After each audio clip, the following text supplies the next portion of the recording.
Paul Biya et Emmanuel Macron réaffirment la solidité des relations entre leurs deux pays au moment où la France est raflée par de nouveaux courtisans sur le plan économique et parlant également de la crise en Ukraine qui a préoccupé le président Macron lors de cette visite.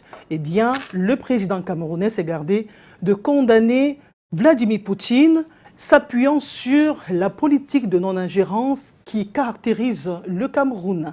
Mesdames, Messieurs, bonjour, bienvenue à la rétrospective de l'information sur Canal 2 International. Très heureuse de vous retrouver sur ce plateau, le rendez-vous dominical des sujets ayant marqué la semaine. Bienvenue.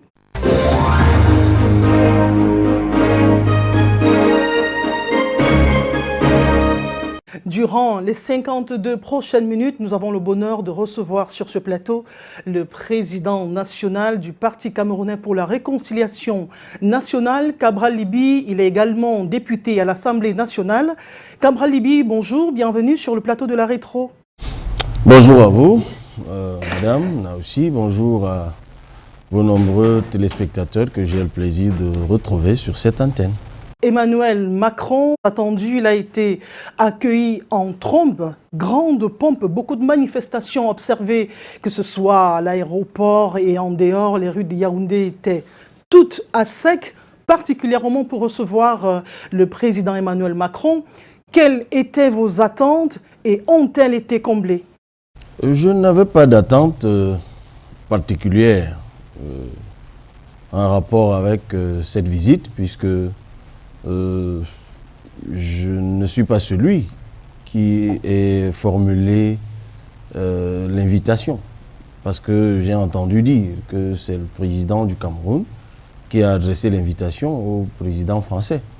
En revanche, je me suis intéressé à l'objet de la visite, puisque de toute façon, le Cameroun entretient avec la France, et c'est le lieu de le rappeler, des relations séculaires qui ont d'abord été placées sous le prisme du mandat, puis sous le prisme de la tutelle, puis après l'indépendance proclamée en 1959 par les Nations Unies, sous le prisme de l'étroite collaboration, de l'étroit partenariat. Je crois que ce n'est pas à vous que j'apprendrai, en tout cas ni à vous ni aux téléspectateurs, qu'il y a eu des accords militaires qui ont marqué un partenariat, une collaboration étroite avec la France. Et puis de toute façon, l'échange que nous sommes en train d'avoir là maintenant, il est fait en français. Cela atteste encore du marquage, j'ai envie de dire indélébile, de notre collaboration avec la France. Donc de toute façon, chaque fois que le président de la France vient au Cameroun, cela est toujours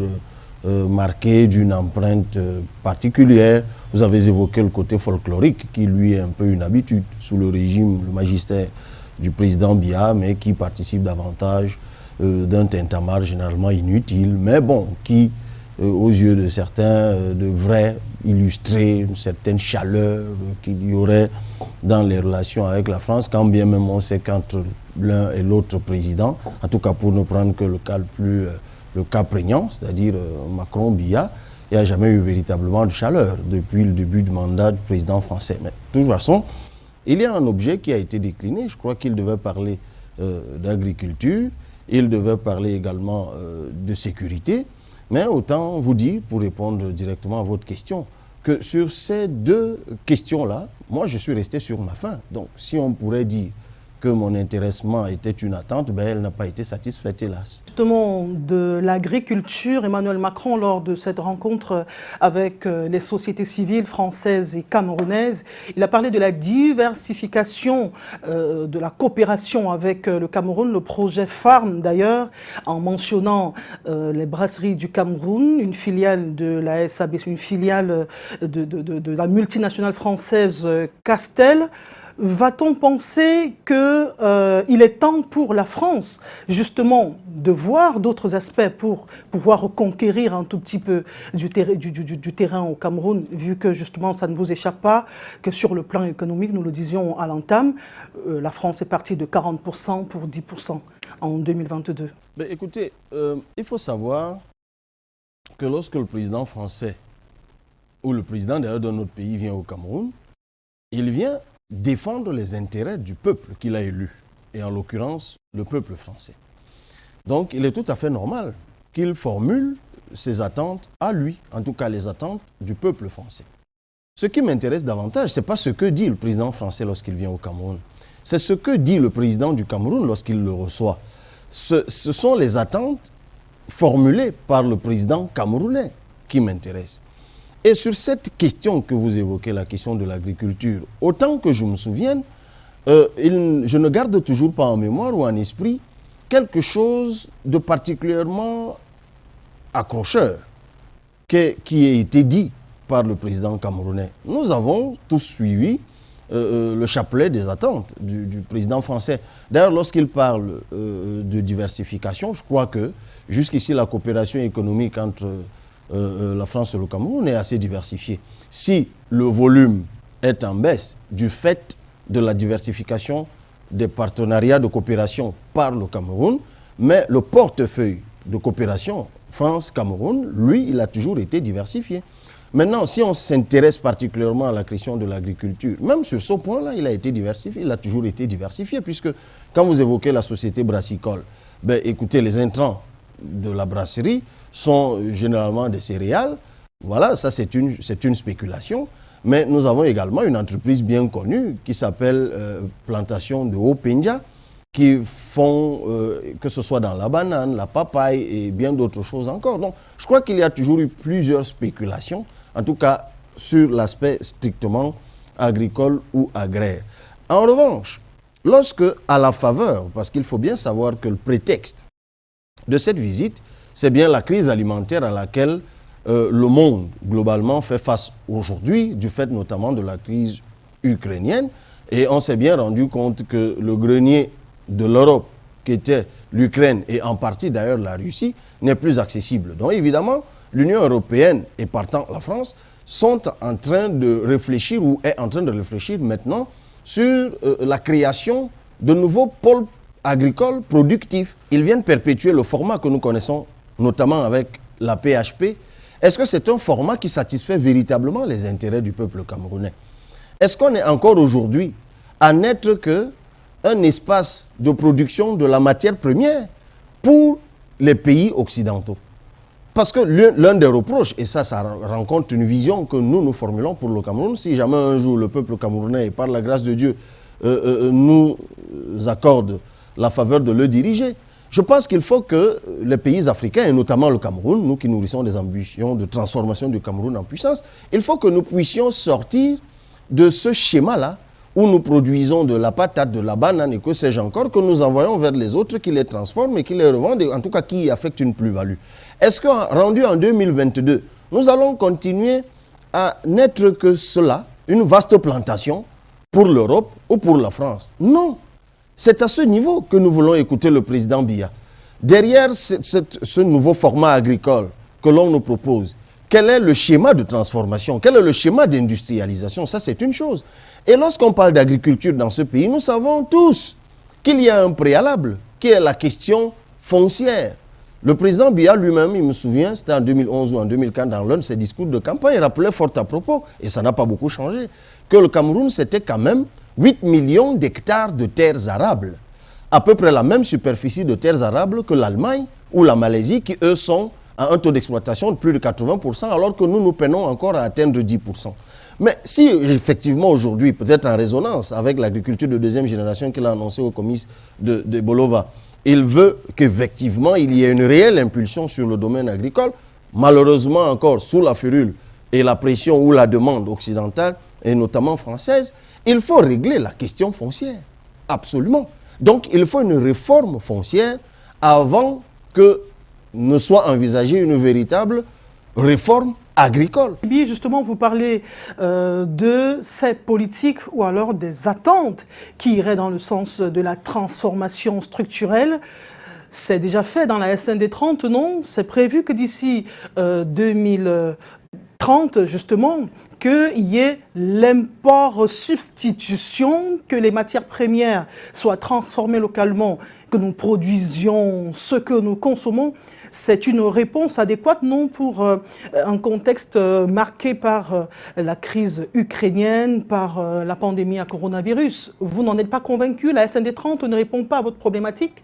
Je regrette que nous n'envisagions de mettre en place une véritable politique agricole qu'à la faveur de la pression française et de la crise alimentaire qui se vit certes dans le monde, mais avec une particulière acuité en Europe, avec derrière d'ailleurs des enjeux géopolitiques de césure, de dépendance qu'il y a eu entre la grosse partie de l'Europe et la Russie, et d'ailleurs l'Ukraine derrière.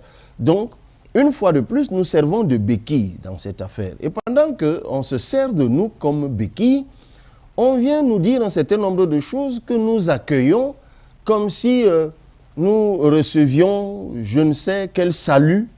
Mais non, ce n'est pas de cela qu'il s'agit. Je crois qu'il y a des voix qui s'élèvent au Cameroun depuis des années, et la mienne en fait partie, pour dire qu'un pays comme le Cameroun, avec le potentiel foncier que nous avons, le potentiel géologique que nous avons, le potentiel géographique que nous avons, le potentiel, je l'ai dit, le potentiel foncier que nous avons, et toute l'expertise que nous avons, il y a longtemps que le Cameroun aurait déjà dû lancer une véritable révolution agricole. Et d'ailleurs, cela avait été annoncé au comice agro-pastoral de Bolova. Depuis lors, rien n'est fait. Il faut une véritable loi d'orientation agricole au Cameroun, comme cela existe dans certains pays comme le Ghana ou la Côte d'Ivoire, des pays que je fréquente et que je connais plutôt bien. Il faut une réforme foncière au Cameroun, parce que cette agriculture, elle se pratique sur des sols.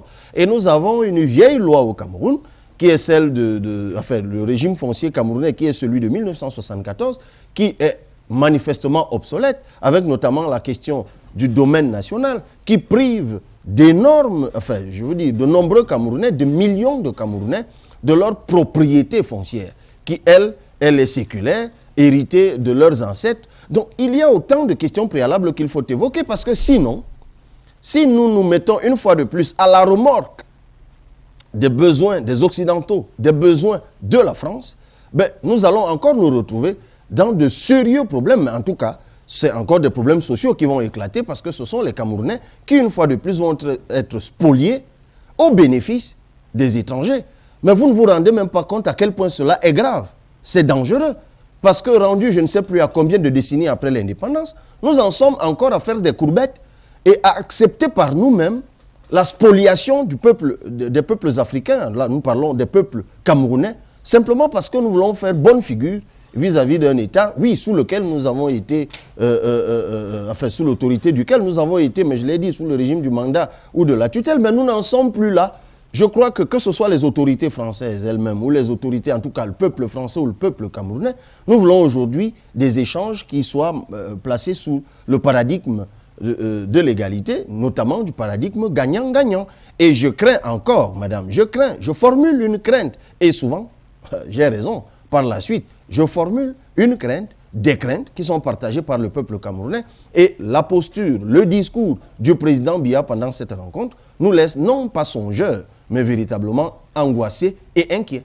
Le décor de cette émission Cabral Libi avant de vous proposer des reportages pour meubler cette actualité au Cameroun. Eh bien, le chef d'État français Emmanuel Macron arrive au Cameroun après un premier mandat. Avez-vous l'impression que le Cameroun pèse encore autant sur la balance du pré-carré français comme ça a été le cas il y a quelques années? Ce que nous pesons sur une balance en Italie, en Espagne ou en France m'intéresse peu. Moi, je suis un leader politique camerounais, je suis un élu du peuple camerounais qui veille sur les intérêts du peuple camerounais et qui formule le vœu et qui propose une vision qui a pour but de transformer le Cameroun en puissance, pour ne plus peser, pour reprendre votre conjugaison, seulement sur une balance qui serait placée à Paris, mais sur une balance qui serait placée dans le concert des nations. Le Cameroun aujourd'hui doit nourrir des ambitions de puissance pour peser, pour être puissant au sein de la société internationale pour faire valoir sa voix, son potentiel, sa production sur le marché international. Dans cette fameuse vague macluaniste qu'on appelle la mondialisation, la globalisation, il faut que nous puissions représenter quelque chose. Mais pour cela, nous devons nous retourner sur nous-mêmes, nous devons avoir des leaders politiques qui formulent une vision claire qui nous conduit vers cela. Mais les petits bricolages auxquels nous avons eu droit au Cameroun depuis une quarantaine d'années, ce n'est certainement pas avec ça que nous allons peser sur quoi que ce soit.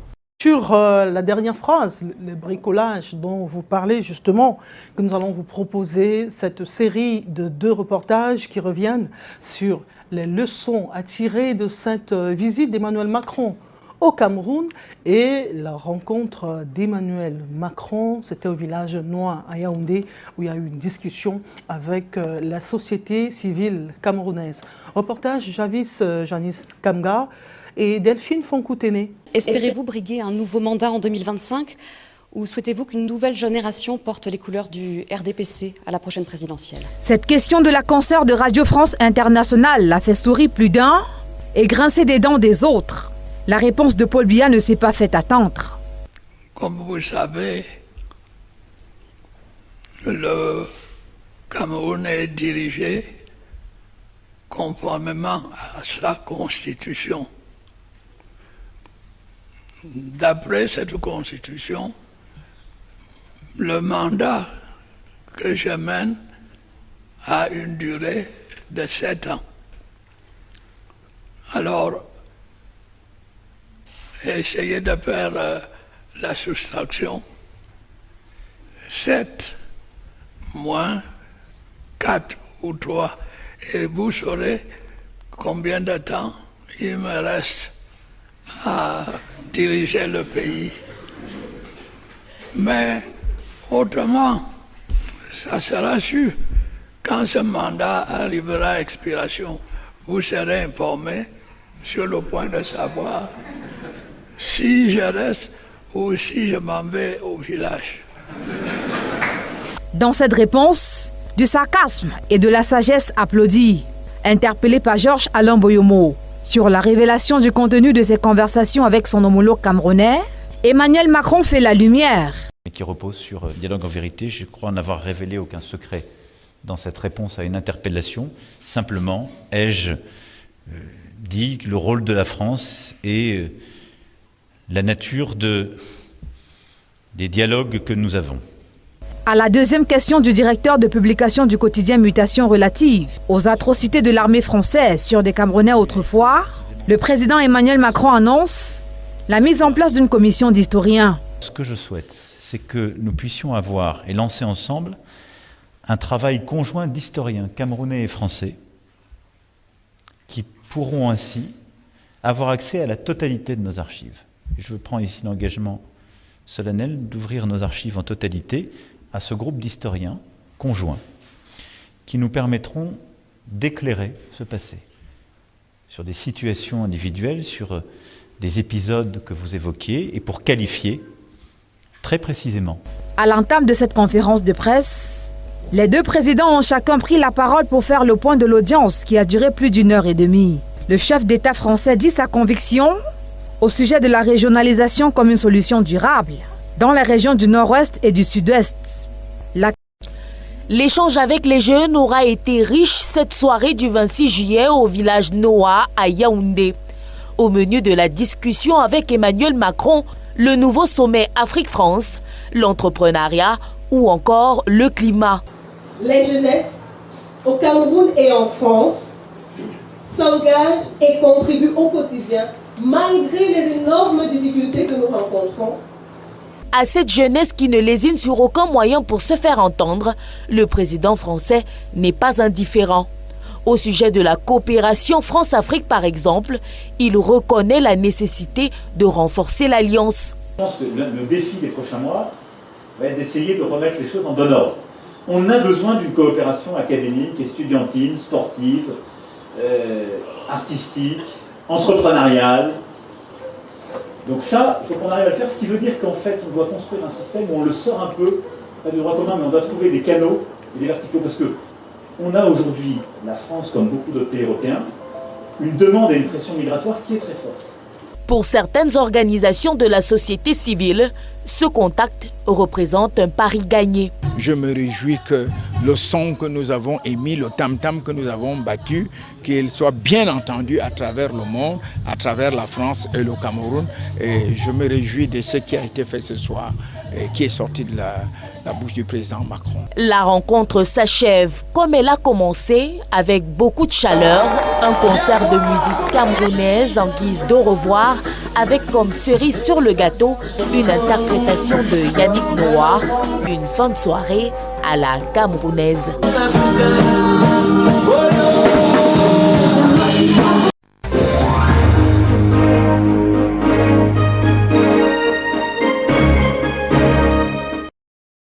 Retour sur ce plateau, je rappelle que nous recevons Cabral Libby, le président du Parti camerounais pour la réconciliation nationale. Cabral Libby, il y a environ 2 ans, le président Macron organisait à Montpellier un sommet de la jeunesse africaine dont l'un des artisans était le professeur Achille Bembe. À ce jour, percevez-vous les retombées des promesses de ce sommet avec la jeunesse africaine ? Écoutez, madame, je dois vous avouer que, à titre personnel, je suis toujours agacé lorsqu'on me demande quelles sont les retombées, si je suis satisfait des retombées de quelques messes qui se seraient tenues quelque part dans une ville étrangère, en l'occurrence française. Vous avez parlé de Montpellier. Madame, nous sommes rendus en 2022. Le destin des Camerounais n'est plus noué hors du Cameroun. Parlez-moi de ce qui se décide à Yaoundé, à Douala, à Bafoussam. Parlez-moi de ces jeunes Camerounais qui se mobilisent à Ile Alifa pour que le Cameroun change. Parlez-moi de ces jeunes d'Ambam, parlez-moi de ces jeunes de Yokadouma, de Garigombo, qui sont en train de travailler, qui se mobilisent, qui s'inscrivent sur les listes électorales, qui s'engagent en politique, qui œuvrent à ce que le Cameroun présente un autre visage à partir de 2025. Donc vraiment, tout ce que les gens vont faire, vous savez, il y a pas mal d'historiens au Cameroun qui écrivent des ouvrages, qui formulent des propositions. Le professeur Bokagné, par exemple, il est bien au Cameroun, il est historien, il écrit, il a une très belle littérature, que ce soit sur les actualités, sur ce à quoi pourrait ressembler le Cameroun dans les années à venir. Donc je crois que c'est ça qui pour moi est intéressant. J'ai vu, je viens de voir dans votre reportage, cette séquence de cette fameuse rencontre entre Emmanuel Macron et, avez-vous dit, des jeunes, mais il n'y avait pas que de jeunes. Mais enfin, de toute façon, lorsque vous regardez ces images de près, elles transpiraient, mais à grosses gouttes, le regrettable sentiment ou complexe du colonisé. Je crois que certains d'entre eux, pour s'être retrouvés à 10 mètres d'Emmanuel Macron, ont dû organiser des messes d'action de grâce ou des nuits de prière. Vous voyez dans quelle situation nous sommes encore en 2025 et on répète ce type de cliché. On bombarde la jeunesse camerounaise avec ce genre de choses. Non! Le destin du Cameroun, il n'y a pas un seul pays au monde qui a accédé à la puissance, qui a gagné en respectabilité, en notoriété, en répétant des choses comme ça. Non, absolument pas. Donc, vraiment, ne me demandez pas ce que sont devenues des choses qui ont été décidées, je ne sais où, mais si ça se trouve, demandez-moi aussi ce qui s'est passé à Yalta ou je ne sais pas trop quoi. Mais non, on n'en est plus là. Cabral Libby, le prétexte, c'est cette rencontre au sommet entre 2 chefs d'État qui ont...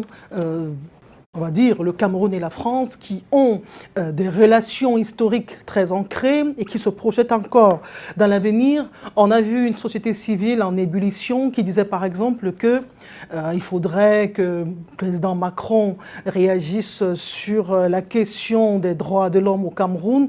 On a vu des hommes politiques parler de « on ne veut pas du gré à gré », etc. C'est dire que malgré tout, la France a encore prégnance sur le Cameroun, non?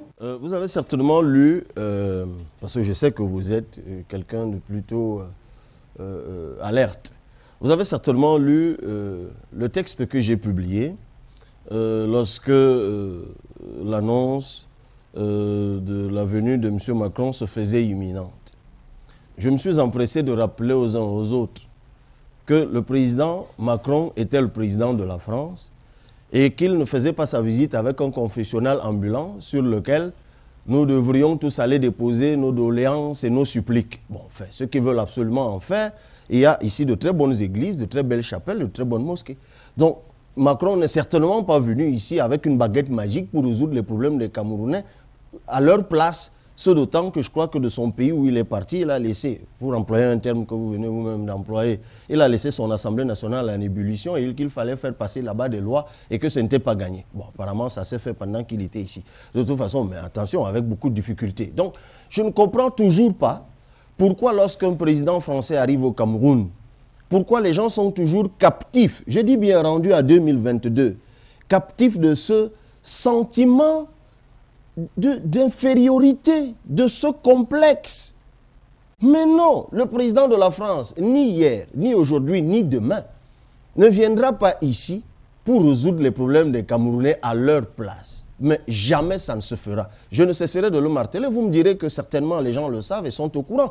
Mais c'est encore les gens qui, tout le temps, lorsque nous sommes ici au Cameroun, bombent le torse, se distinguent par des prises d'opposition courageuse. Ben, enfin, c'est l'impression qu'ils nous laissent sur une question ou sur une autre, qui ne cesse de parler de questions de souveraineté, du destin des Camerounais par les Camerounais, qui sont les premiers à dénoncer le fait que les Français décident en lieu et place des peuples africains de leurs dirigeants, qui ne cessent d'appeler à ce que adviennent en Afrique des dirigeants légitimes, visionnaires, qui puissent porter le destin des Africains. C'est encore les mêmes personnes qui font des pieds et des mains pour se faire recevoir au Quai d'Orsay, pour avoir le privilège historique, je ne sais lequel, de frôler la chemise du président Macron, de faire une photo, il faut voir à quoi il ressemble, tout ridicule, parce qu'ils font des selfies.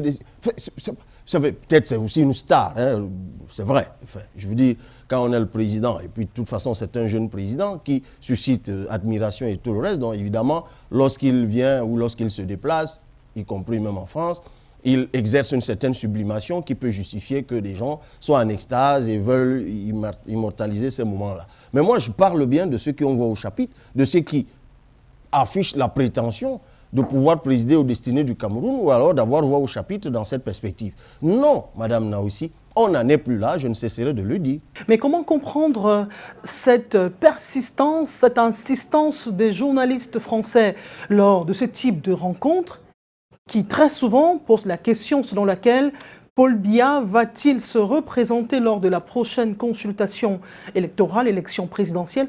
Selon vous, pourquoi cette insistance sur une élection qui dépend des Camerounais? D'abord, je ne crois pas que la question de l'après-Biya ne soit insistante que dans la bouche des journalistes français. Je ne crois pas. Bon, évidemment, c'est une journaliste de RFI et c'est un média qui a pignon sur rue en Afrique et qui qui est un bras du soft power français. C'est un réseau d'influence, c'est un mécanisme d'influence. Donc, de toute façon, c'est un média qui est très écouté en Afrique et qui essaye d'être la caisse de résonance des attentes des Africains. Mais sur la question, effectivement, de l'après-Biya, on n'a pas attendu RFI pour que cette question soit posée. Et moi, à titre personnel, parce que j'ai vu que la réponse sarcastique, ironique, goguenarde qu'il a donnée a provoqué chez certains un fou rire, chez d'autres un sourire. Mais moi, ça ne m'a absolument pas fait rire. Ça ne m'a absolument pas fait sourire de voir que le président Biya, qui a bientôt 90 ans, aborde la question de sa succession avec autant de légèreté. Moi, ça m'a plutôt inquiété. Vous savez, je vais vous dire, de là où je viens, il y a une sagesse ancestrale qui dit, lorsqu'il y a un patriarche dans une maison ou dans un domicile, si vous voulez savoir comment il se porte, ben, observez les agissements de sa progéniture. Et essayez d'y réfléchir. Vous savez, lorsqu'on vous annonce qu'il y a un patriarche, une vieille personne, dans un domicile, peut-être qui ne sort plus, ben, le comportement de ceux qui ont accès à lui vous renseigne sur la suite des événements. Si vous les voyez par exemple en train de refaire la maison, de défricher la devanture, vous devez commencer à vous douter de ce que peut-être qu'il y a un événement heureux ou malheureux qui s'annonce. Donc, si vous voulez connaître la forme du président Biya, vous n'avez même pas à lui poser la question, vous n'avez même pas à le rencontrer. Vous n'avez qu'à observer les agissements de ses ministres. Vous n'avez qu'à observer les agissements de son gouvernement. Ce n'est plus à fleuret moucheté qu'il s'échappe, mais c'est désormais à balles réelles. Vous avez vu comment ils s'écrivent, comment ils se répondent. C'est le Cameroun qui est otage désormais d'un groupuscule d'individus qui ont accumulé expérience et surtout argent, volé parfois, et qui, en tout cas, en qui sommeillent des ambitions présidentielles. Ça fait tellement d'années qu'ils sont là, paresseux qu'ils ne connaissent pas ce que c'est que gagner l'élection. Ben, la bureaucratie, imbibée de bureaucratie. Voilà des gens qui ne rêvent, aujourd'hui ils sont une dizaine, une vingtaine, que sais-je, à vouloir remplacer le calife. Ben, qu'est-ce que vous voulez? Devons-nous attendre les bras croisés, comme cela est arrivé au Gabon, comme cela est arrivé au Togo, comme cela est arrivé en Côte d'Ivoire, que le Cameroun soit déchiré par les potentats d'un système qui nourrissent chacun l'ambition présidentielle, mais qui, comme je l'ai dit tout à l'heure, ont accumulé beaucoup d'argent, fabriqué des réseaux, et pour certains d'ailleurs, ont créé des ramifications dans l'armée, alors que moi je fais partie de ceux-là qui vous disent, madame, et à vous et à ceux qui nous regardent, que le Cameroun aura un autre président en 2025. J'ai la prétention d'être celui-là qui va diriger le Cameroun après le président Biya. Et pour ce faire, j'ai un projet de société. Je partage avec mes compatriotes, que vous êtes ceux qui regardent, une vision. Je demande aux compatriotes qui sont saisis par cette vision de se préparer à voter en sa faveur, donc en s'inscrivant sur les listes électorales. Donc moi, je fais partie de ceux qui pensent que oui, le président Biya ne sera plus là en 2025, mais celui qui doit le remplacer doit être élu par les Camerounais. Mais plutôt que de travailler à cela, nous sommes en train d'aller vers un déchirement programmé. Et c'est ce qui est sous-jacent dans la question qui lui a été posée par la journaliste de RFI. Plutôt que d'apporter une réponse claire à cela, il l'a botté en touche, encore que ça aurait suffi qu'il ait botté en touche.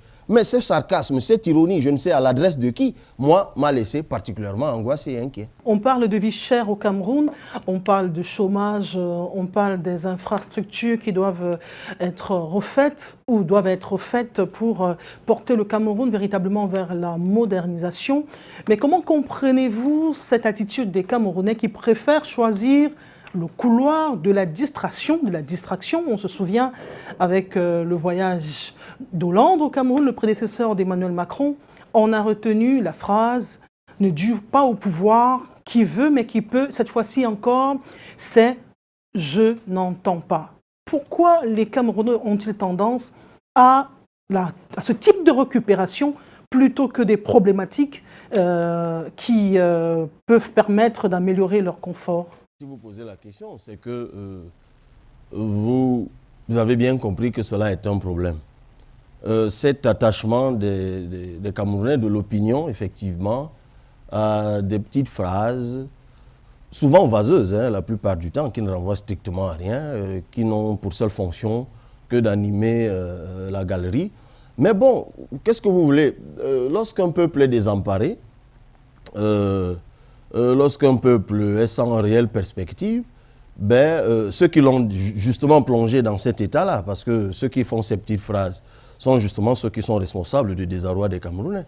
Donc, ils ont bien compris que de temps en temps, ils peuvent les amuser. Mais en fait, ils se moquent des Camerounais, à la vérité. Vous savez, c'est une caste de personnes qui gouvernent le Cameroun et qui, de toute façon, se sentent tellement à l'abri de quelques déconvenues électorales que ce soit, au point qu'ils peuvent se permettre effectivement des petites phrases malheureuses comme ça. Et puis malheureusement, il se trouve que ce peuple qui est dans le désarroi, qui est dans le désenchantement, le désemparement, s'empare aussi de ces petites phrases. Ça alimente les causeries dans les chaumières pendant quelque temps. Ça permet de s'évader un peu entre deux bières, de revenir sur 2 ou 3 embrouilles comme celle-là. Et puis ça permet de gérer le quotidien. Donc qu'est-ce que vous voulez que je vous dise? Le mal, il est profond, à la vérité. Je vous ai parlé tout à l'heure de l'inscription sur les listes électorales. Je ne compte pas le nombre de compatriotes camerounais. Et là, je ne vous parle pas de l'arrière-pays, c'est-à-dire des citoyens que nous croisons dans les rues de Yaoundé, de Douala, de Bafoussam, dans des villes qui, a priori, sont arrosées par tout au moins ce que nous faisons là, c'est-à-dire cette production audiovisuelle sur des problématiques importantes. Mais vous trouvez plein de Camerounais qui se donnent des prétextes pour ne pas participer. Voilà donc des gens. C'est un peu, ça nous rappelle un peu les années électorales antérieures, où pendant qu'on demande aux gens de s'inscrire sur des listes électorales, il se trouve des individus qui disent au peuple camerounais que cela est absolument idiot et que c'est inutile de s'inscrire sur les listes électorales. Mais c'est curieusement les mêmes individus qui, après l'élection, ceux-là qui ont dit qu'on ne peut pas gagner en votant, on ne peut pas gagner par les urnes, sont les premiers qui sont dans la rue en train de demander à ce même peuple de se mobiliser pour leur propre victoire qu'ils auraient obtenue je ne sais comment. Ça, vous savez, c'est le paradoxe de certaines personnes ou d'une catégorie de Camerounais, des gens qui sont contradictoires, confus, paradoxaux, des gens qu'on n'arrive pas à comprendre. Et puis, il y a un effet de contagion au sein de l'opinion où on a comme ça un peuple qui est zombifié, des gens qui disent une chose et son contraire, qui se moquent de leur propre malheur, qui dissertent sur leur propre souffrance et qui trouvent même parfois des excuses à leur bourreau. Vous savez, c'est quelque chose d'incroyable. Nous allons parler dans notre volet de cette rencontre. Vous vous souvenez après la promesse de François Hollande, c'était en 2015 lors d'un voyage similaire. Il a parlé de la déclassification des archives de la colonisation pour qu'enfin on puisse tomber tous d'accord et sur ce qui s'est passé et au cas échéant s'il y a réparation. Emmanuel Macron vient, lui, sur la même thématique, de parler de la mise sur pied d'un groupe d'historiens, que ce soit camerounais ou français, justement, pour déblayer ce problème-là. Il a réchauffé la même grillade. Qu'est-ce que vous espérez pour la suite? Madame, avant d'arriver à ce groupe d'historiens, je ne sais, français, camerounais, où est le panthéon qui a été annoncé par quelqu'un qui nous est beaucoup plus proche, qui est le président camerounais encore en exercice? Faut-il encore qu'un jour un président français vienne au Cameroun pour nous dire que, écoutez, faites comme nous, construisez un panthéon? Moi, j'ai eu le privilège, madame, d'aller à Atlanta, c'était aux États-Unis. Je suis rentré dans le musée qui est dédié à Martin... ah oui, je crois bien, c'est Martin Luther King. Et lorsque vous rentrez dans cet espace, madame, vous avez la chair de poule. C'est un lieu de ressourcement, c'est un lieu de mémoire, c'est un lieu de refondation. Tous les jeunes Américains qui passent par là revivent leur histoire et prennent conscience de ce qu'ils ne sont pas une génération spontanée, parce qu'il y a eu des gens avant eux qui ont œuvré d'arrache-pied pour que l'Amérique revête le visage qu'il a aujourd'hui. Au Cameroun, on annonce un panthéon qui ne voit pas le jour. En 1991, il y a eu un décret de réhabilitation d'un certain nombre de figures historiques qui a été signé par le président du Cameroun, et, notamment le président Ahidjo, pour ne prendre qu'un autre président. Mais pourquoi, alors qu'on a signé un décret comme celui-là, depuis 1991, pourquoi les restes du président Ahidjo sont-ils encore dans le cimetière de Yoff à Dakar au Sénégal? Alors faut-il encore qu'il y ait un président français qui vienne au Cameroun nous rappeler qu'avant le président Biya, il y a eu un premier président et qu'il faut ramener ses restes et faire du lieu de sa sépulture un lieu de mémoire de la République? On pourrait étendre la réflexion à toutes les autres figures historiques, en tête desquelles Ruben Oumniobé. Alors, faut-il que ce soit encore un président français qui vienne le faire à notre place? Non. Donc, lorsqu'on se greffe, lorsqu'on s'intéresse à des choses, mais vraiment de mon point de vue, qui sont absolument périphériques, avant d'arriver à la reconstitution de l'histoire du Cameroun par la déclassification des données sur le sol français, mais commençons déjà par restructurer, réécrire l'histoire de notre pays avec ce que nous avons déjà ici. Ben, écoutez, il y a déjà certaines choses qui ont été déclassifiées. Ben, feuilletez les livres d'histoire de vos enfants, qu'est-ce que vous y trouvez? Pas grand-chose. Donc, je crois que le problème, il est encore le nôtre. Moi, je ne m'aligne plus derrière cette vulgate de complexe, d'infériorité, où la parole d'un président français serait la parole de délivrance, la parole d'évangile, de révélation prophétique. Non, moi, écoutez, ceux qui veulent... De toute façon, on n'en attend pas moins du président Biya en même temps. Enfin, c'est pas lorsqu'on dit qu'il a 90 ans et qu'il est au pouvoir depuis si longtemps, lui, il est certainement un produit de cette façon de faire, de cette façon de penser. Hélas, c'est pour cela que moi, j'ai dit encore, je crois, lorsque la question m'a été posée par cette même journaliste française, je lui ai dit, et je crois que ça a été suivi par les Camerounais, que de mon point de vue, le président Biya, pour citer encore un homme politique étranger, a fait un très bon tirage du ticket génétique. Il a la grâce de vivre si longtemps Et je crois qu'il devrait plutôt se préserver pour être utile à celui qui va lui succéder. Parce que l'autre réalité, c'est qu'au bout de ces 40 ans et un peu plus de magistère, celui qui arrivera là, on va hériter d'un pays qui a le visage que nous connaissons. Et s'il a la grâce que celui qui l'a précédé est encore vivant, ce dernier sera certainement pour lui une mine d'informations très précieuse. Mais s'il continue à s'abîmer comme c'est le cas maintenant, là où il reste là, où visiblement d'ailleurs il ne maîtrise plus grand-chose, en tout cas si je m'en tiens encore... Vous savez, j'ai lu il y a quelques jours un document qui a fuité de je ne sais où, qui est sorti de la présidence de la République, où le secrétaire général de la présidence de la République réitère, et le verbe est bien choisi, réitère à un autre ministre les instructions du président de la République, ce qui veut dire que ces instructions ont déjà été données à ce ministre qui ne les applique pas. Alors pourquoi ce dernier ne les applique pas? Soit parce qu'il est devenu désobéissant, et c'est un signe de faiblesse de celui qui est le donneur d'ordre, soit alors il est convaincu que ces ordres-là ne viennent pas du véritable donneur d'ordre. Ce qui est encore plus grave, ça veut dire qu'il y a désormais des sources de donneurs d'ordre à plusieurs niveaux dans la République. Voilà la République à la ramasse dans laquelle nous sommes. Un vaste marché, c'est du marché Mokolo dans lequel nous sommes maintenant.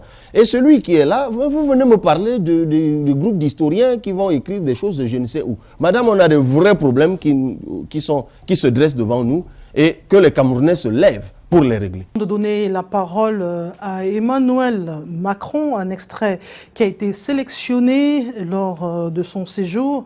J'aimerais vous poser cette dernière question pour sortir justement au regard du contentieux historique dont ne cessent de parler les historiens camerounais, un contentieux historique entre le Cameroun et la France. Comment entrevoyez-vous un happy end de cette histoire, le sentiment anti-français qui est aussi bien enraciné? Non, mais de toute façon, le problème, encore une fois de plus, madame, il n'est pas du côté de la France. Il est du côté du Cameroun. Vous savez, lorsque le président Macron est parti du Cameroun, il est allé au Bénin. Et le Bénin, c'est un pays qui est intéressant sur ce point-là, parce qu'il y a quelque temps, ils ont ramené des objets d'art, les ont retirés du musée du Louvre, je crois, à Paris, et les ont ramenés dans un musée à Cotonou, en tout cas au Bénin. Là encore, pour en arriver là, il a fallu que le Bénin prenne ses responsabilités. Madame, le happy end dont vous parlez doit commencer d'abord au Cameroun. Vous l'avez dit, vous l'avez annoncé, vous allez passer un extrait de président Macron. Sur cette question, quelle est la réponse qu'il a donnée? Il a dit, sur la question notamment du groupe d'historiens, il a dit, oui, un groupe d'historiens, de Français, de Camerounais vont travailler à reconstituer l'histoire, à mettre en relief la responsabilité de la France, mais également, c'est empressé d'enchaîner, la responsabilité de ceux qui incarnaient les institutions camerounaises. Il a bien fait la précision. Ce qu'il disait de façon sibylline, c'est que chacun doit faire sa part. Au niveau du Cameroun, est-ce que nous avons suffisamment fait notre part? Pour bien comprendre mon propos, ou pour bien l'illustrer, je vais vous raconter une séquence de ma propre vie. Il se passe qu'il y a quelque temps, je me retrouve dans la ville natale d'une figure historique du Cameroun, qui est Ruben Oumniobé, et je dois m'adresser à une population diversifiée, au sein de laquelle il y avait des gens qui avaient pour certains le double de mon âge, voire plus. Et qui, lorsqu'ils avaient pris la parole, m'interpellaient effectivement sur cette question, la question du fameux contentieux qu'il y a, le fameux contentieux colonial ou post-colonial, et n'avaient de cesse d'accuser la France, d'accuser Aïdjo, d'accuser ceux qui ont tué Oumniobé. Et lorsqu'ils ont achevé, je leur ai posé une question simple. Je leur ai rappelé d'abord que nous étions en zone forestière, et ici aujourd'hui vous allez à Boumiébel, Ngokmapoubi, c'est la ville en question, vous vous rendrez bien compte qu'elle est toujours très forestière, et même simplement en passant par Boumiébel que tout le monde connaît. Alors vous pouvez vous imaginer quelle était la densité de cette forêt il y a 40 ans ou 50 ans lorsque ces événements se déroulent. Alors moi je leur ai posé la question, essayez de m'expliquer comment un Français est parti de France, ou alors un Peul de Garoua, ou alors un tirailleur, je ne sais pas, de Dakar, est parti de ces pays de savane, de désert ou de prairies ou que sais-je encore, et ont réussi à se frayer un chemin dans cette forêt dense pour localiser un patriarche comme Ruben Oumniobé. Cela n'a pu être fait, cela n'a pu être possible que par des traîtrises, des trahisons, des complicités locales, dont certaines, je l'espère que non, sont peut-être assises devant moi. Et évidemment, ma réponse en a agacé plus d'un. Ce que j'essayais de leur dire, c'est qu'avant d'aller chercher la cause du mal qui est loin de nous, Commençons déjà par débusquer celle qui est juste en face de nous. D'ailleurs, c'est cette dynamique qui va provoquer l'accélération de l'objectif que nous avons in fine. Donc, si nous-mêmes au niveau du Cameroun, nous ne voulons pas solder ce contentieux historique qui est là, qui couve, les plaies sont peut-être refermées, mais elles sont purulentes à l'intérieur. Eh bien, c'est une question que nous devons régler par nous-mêmes. Il y a un travail de réconciliation. Nous le proposons au sein du PCRN, le Parti camerounais pour la réconciliation nationale. Mais bon, si Dieu nous fait grâce et le peuple camerounais, par sa volonté, si nous y arrivons, ben, ça fait partie des premiers dossiers que nous ouvrirons. Parce qu'il y a un besoin urgent, prégnant de réconciliation entre les Camerounais. Nous nous regardons en chien de faïence. Vous croyez que tous ces débats qu'il y a au Cameroun autour du tribalisme, toutes ces factions sociologiques qui se constituent, ben, parfois les relents de tout cela sont à localiser aussi dans cette question historique qui n'a toujours pas été soldée. Donc, il y a un travail préalable que nous-mêmes, nous devons avoir le courage de faire. Nous ne l'avons pas fait. Et une fois encore, nous espérons que la France va le faire avant nous et que c'est lorsque la France aura achevé de le faire qu'elle viendra ensuite nous donner l'ordre de le faire. Mais attends, il faut trêve de plaisanterie quand même. Nous vous parlions justement de ce propos d'Emmanuel Macron concernant la situation sécuritaire au Cameroun. Il a mis un point d'honneur sur le processus de décentralisation. Nous l'écoutons. Conformément à nos engagements, je tiens à renouveler, et nous en avons là aussi longuement parlé, le soutien de la France au processus de décentralisation. Je demeure en effet convaincu, je l'ai dit au président, que la régionalisation constitue une réponse à la grave crise qui continue d'affecter le pays dans ces régions du nord-ouest et du sud-ouest. Et que c'est par ce processus politique, de dialogue, de réforme, d'avancée, de conciliation, qu'une solution durable pourra être trouvée. Eh bien, retour sur ce plateau. Cabral Libye, Emmanuel Macron propose la régionalisation comme solution à cette crise qui couvre depuis bientôt 6 ans déjà. Vous le savez, les régions, leurs présidents, les bureaux sont établis et même les régions anglophones ont un statut spécial. La décentralisation, elle est effective au Cameroun. Vous le direz, vous allez vous prononcer là-dessus. Êtes-vous de ceux qui ont dit de quoi parle Emmanuel Macron? Lui a-t-il échappé que le Cameroun est décentralisé avec les régions, le statut spécial et autres?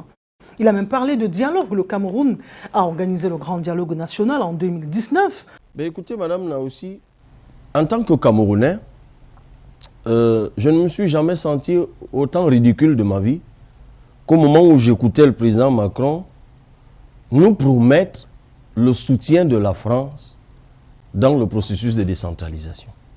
Parce que s'il apporte une telle réponse, c'est que nous en avons formulé la demande. Mais de quel soutien avons-nous besoin de la France pour implémenter la décentralisation? Est-ce un soutien intellectuel? Donc il n'y a pas de Camerounais qui puisse penser la décentralisation sur le modèle camerounais. Auquel cas, toute cette brochette d'individus qu'il y avait au Palais des Congrès, et je suis obligé de souffrir des petits souliers dans lesquels je me trouve, étaient simplement de fiefés rats et pangolins qui ne comprennent absolument rien à rien et que les résolutions qui en sont sorties étaient simplement bonnes pour les toilettes.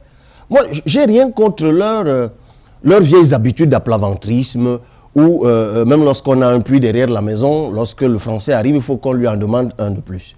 Peut-être pour le mettre cette fois devant la maison, j'en sais rien. Mais écoutez, le Cameroun, je crois, je n'ai eu de cesse de le dire tout au long de ce programme, n'en est plus là. Nous avons nous-mêmes parlé de décentralisation dans ce pays depuis très longtemps. Madame, moi qui vous parle, j'ai quand même écrit et publié un ouvrage, Le fédéralisme communautaire, dans lequel je parle de décentralisation aboutie. C'est quoi la décentralisation aboutie? C'est elle qu'il faut au Cameroun. Lorsqu'on définit l'État, madame, on définit l'État par ces 3 éléments composants que sont un territoire, une population et un pouvoir. La réalité du Cameroun, elle est celle-ci, elle est toute simple. Il y a une décentralisation territoriale qui est indiscutable. La preuve, on a une préfectorale et d'ailleurs ceux qui l'incarnent se font appeler, à tort ou à raison, chef de terre, je ne sais laquelle. Il y a ensuite une décentralisation du pouvoir qui est réelle, qui est devant vous par les délégués régionaux de je ne sais quel ministère, des délégués départementaux, des délégués d'arrondissement. Ça s'appelle en d'autres termes la décentralisation technique. Le seul segment définitionnel de l'État sur lequel il n'y a jamais eu de décentralisation, c'est le segment populaire. Ils ont donc travesti quelque chose. Ils ont créé, ils ont proclamé par la Constitution la décentralisation de ce segment. Mais à la vérité, elle n'a jamais été effective. C'est d'ailleurs pour cela que vous avez droit à quelque chose d'absolument ubuesque. Vous avez une région à deux visages. Une région dirigée par le gouverneur et une région dirigée par le président de région. Les deux cohabitent, les deux font à peu près exactement la même chose, sauf qu'il y a un qui s'est quand même donné le luxe d'installer l'autre. C'est-à-dire celui qui est nommé par un élu, lui s'est donné le luxe d'installer ceux qui sont élus. Mais c'est quelque chose d'incroyable. Ce seul cliché vous renseigne de l'absence notoire de volonté politique d'implémenter la décentralisation. Est-ce parce que celui qui nous dirige est né dans la centralisation, a dirigé pendant 40 ans dans la centralisation, qu'il lui est psychologiquement inconcevable qu'il y ait quelqu'un d'autre élu au suffrage universel direct comme lui, qui puisse prendre des décisions quelque part. Pourtant, c'est ce que dit la Constitution, madame. Lorsqu'on fait de la décentralisation, il faut savoir que dans les limites circonscrites par la Constitution, et dans le cas du Cameroun, c'est 7 domaines de compétences, bien compris. Sur ces domaines-là, vous pouvez être élu dans une commune sur le fondement d'un projet politique qui soit d'ailleurs totalement opposé à celui du président de la République, parce que vous êtes tous les deux, même si vous êtes élu dans une liste, vous êtes élu au suffrage universel direct et secret. C'est ça la décentralisation aboutie. Une décentralisation donc qui est sur le territoire, qui est sur le pouvoir, mais qui est aussi et surtout sur les populations, parce que ces dernières, loin du centre du pouvoir où elles se trouvent, elles ont besoin, elles ont en attente, elles fixent et fondent leurs attentes sur leurs élus locaux qu'ils se sont choisis et qui, dans les limites fixées par la Constitution, attendent de ces élus qu'ils apportent des réponses concrètes, locales à leurs problèmes. Bralibi, nous allons évoluer dans cette émission. Le Cameroun, telle une mine d'or, attire de plus en plus les appétits des grandes puissances internationales. Emmanuel Macron au Cameroun, Sergei Lavrov, le chef de la diplomatie russe, a annoncé, il est en tournée en Afrique. La lecture de cette situation avec Eric Golf-Kouachou.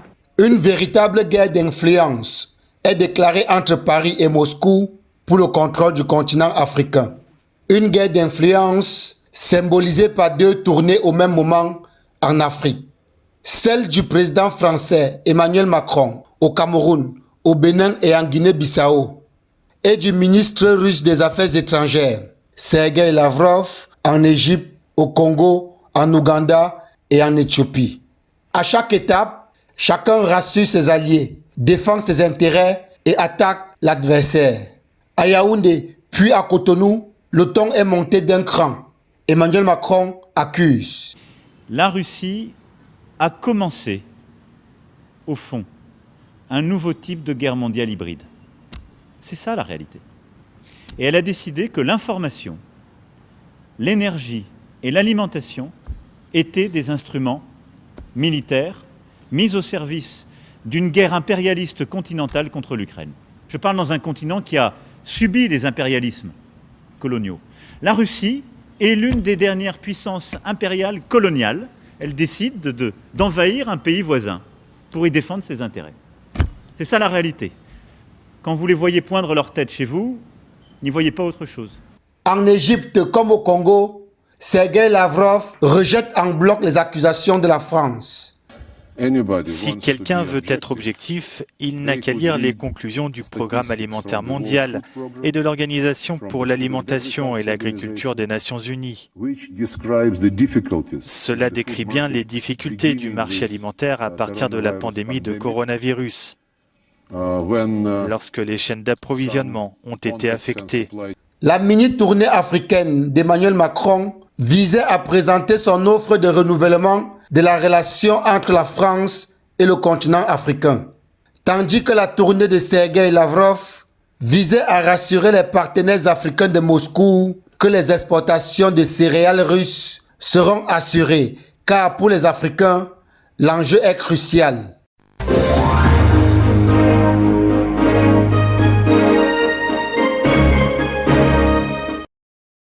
Eh bien, Cabral Libby, vous vous souvenez de la célèbre phrase « La France n'a pas d'amis, la France n'a que des intérêts », dixit général de Gaulle.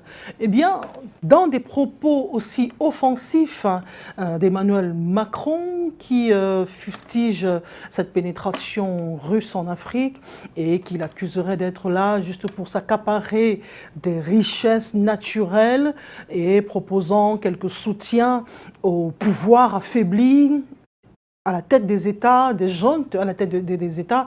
Comprenez-vous cette posture d'Emmanuel Macron qui semble un tout petit peu en contradiction avec la célèbre phrase d'un de ses prédécesseurs, à savoir général de Gaulle?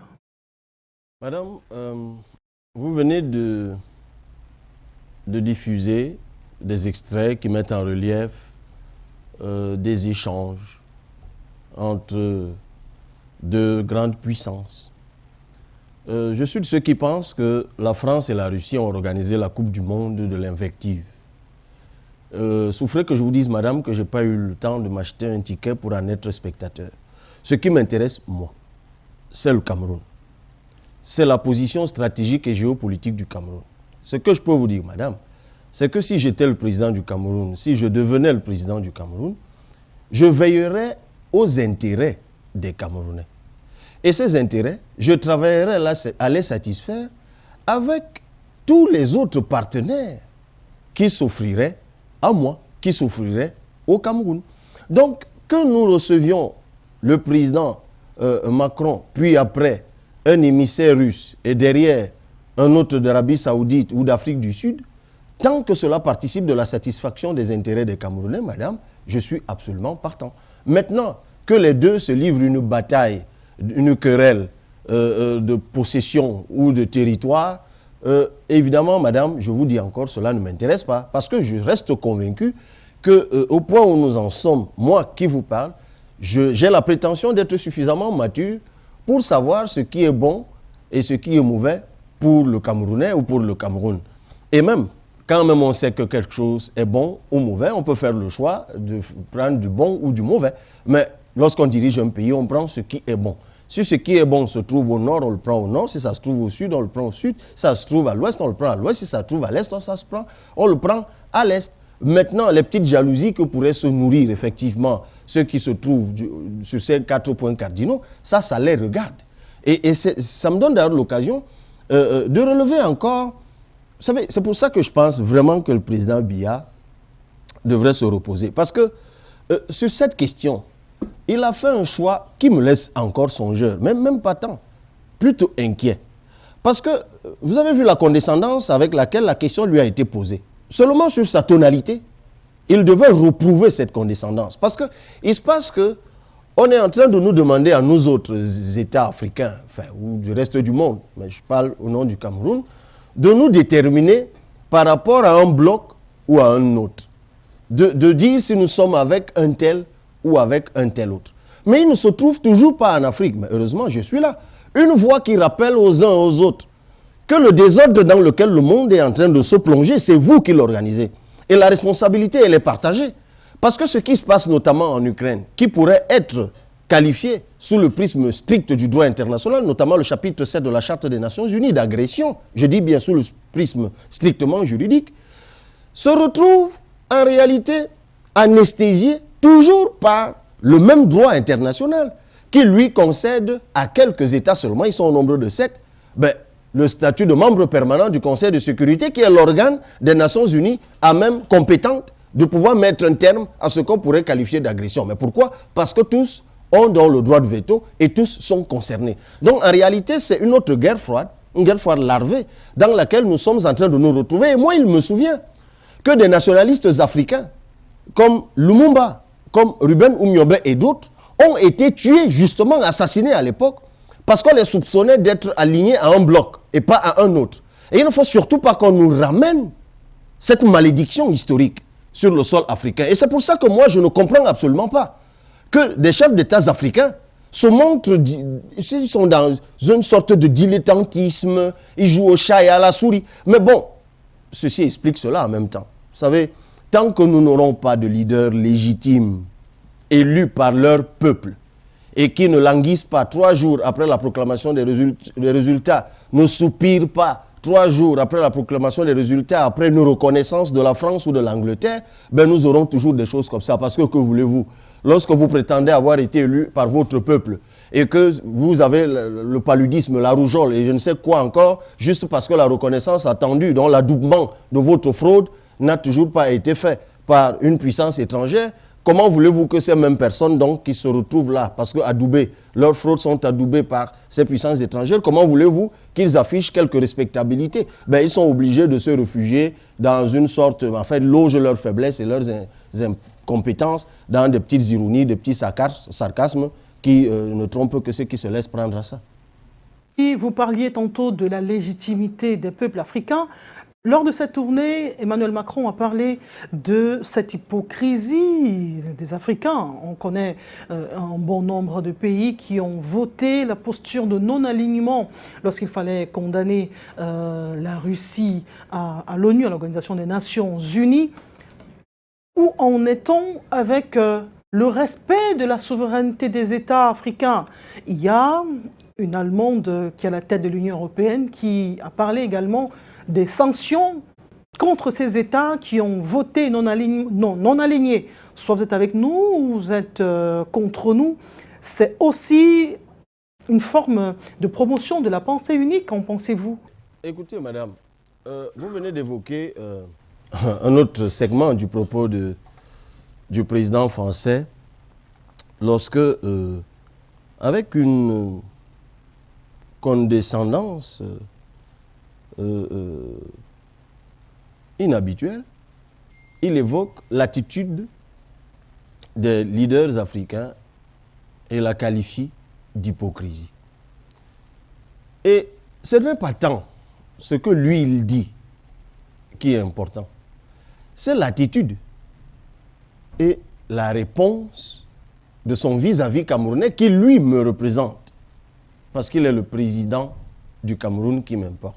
C'est rabaisser tout un peuple. Ce n'est pas que sa personne qui est rabaissée en ce moment-là. C'est tout un peuple. Parce que ça rejoint donc ce que je disais tout à l'heure. Mais, comme dirait quelqu'un au quartier, c'est un peu son souvent.